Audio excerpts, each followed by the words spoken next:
Okay, Haakon, let's take a look at your swim stroke from the side starting out. And we've got the above uh, water view up top here and the below water view down at the bottom. From the notes from your swim coach, she mentioned two things. When you take a breath and crossing over with the left hand. Uh, just could see that. Let's go back. You can see that left hand crossed over a bit there.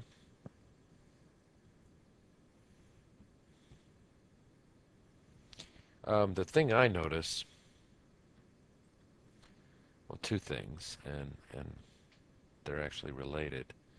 If you look at this hand, comes in, it's a nice position, maybe slightly crossed over, but as far as horizontally in the water, it's in a good position.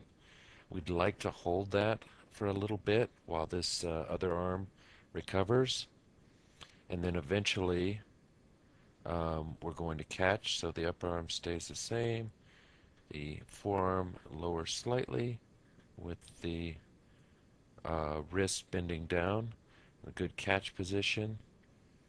And then from there, we move into the pull where that elbow stays nice and high here. Forearm moves down, and the wrist. That's the over the barrel position. That's what we'd like to see.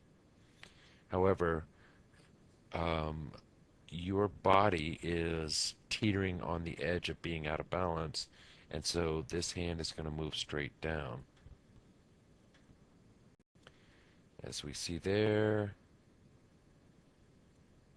and finally, somewhere in here, right about here, you're going to start to pull a little bit with that hand.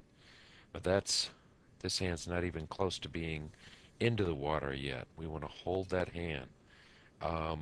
Catch-up drill is the drill that normally given to help people prevent that, and it forces you to hold that arm out there. However, it doesn't correct the problem that's causing this to begin with. You're pushing down on that hand because your brain senses that your lower body is dropping. And from looking at your video, it seems like you're constantly in that state. Part of it is because you're lean. Another part, you're probably just a sinker in general.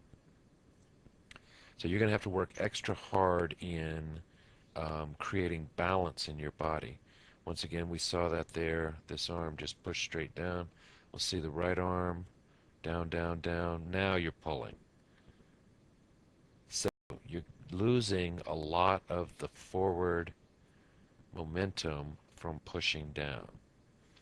Here's the head position that your swim coach talked about. You can see here the top of your head. Not horrible, but just enough lift to where that's going to cause those hips to drop. I like to think personally that I'm rotating my chin up. I want to try to keep my chin higher than my forehead. So instead of this angle, I try to achieve this angle. Now I won't achieve that angle obviously, but it feels like it to me. So when I rotate my head, I think of bringing my chin around and leaving my forehead exactly where it started. Got this definite up angle, and we want to get rid of that because that's definitely adding to your balance problems. So the first thing there is to take care of the head position when you rotate to swim, or I'm sorry, to breathe.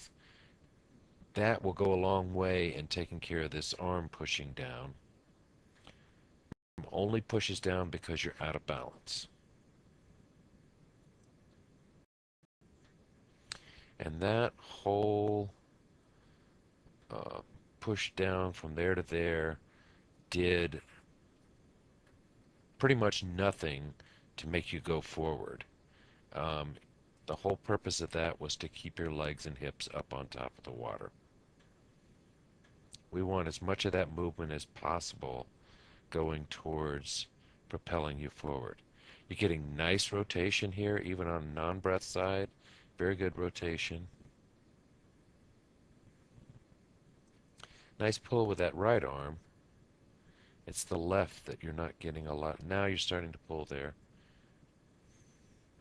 So the head rotation is the biggest thing. I think once you take care of that head rotation, this push down will, if not fix itself, be much easier to fix. So I would work on rotating the head to breathe and then balance drills. Side kick or side body balance, whichever you call it, and the switch drills, single switch, triple switch. Those are great drills to get your body in balance. Other than that, your stroke looks really good, and obviously you're fairly fast in the water, but correcting those couple of small things, I think, will take you up to the next level in your swimming. Good job, Haakon.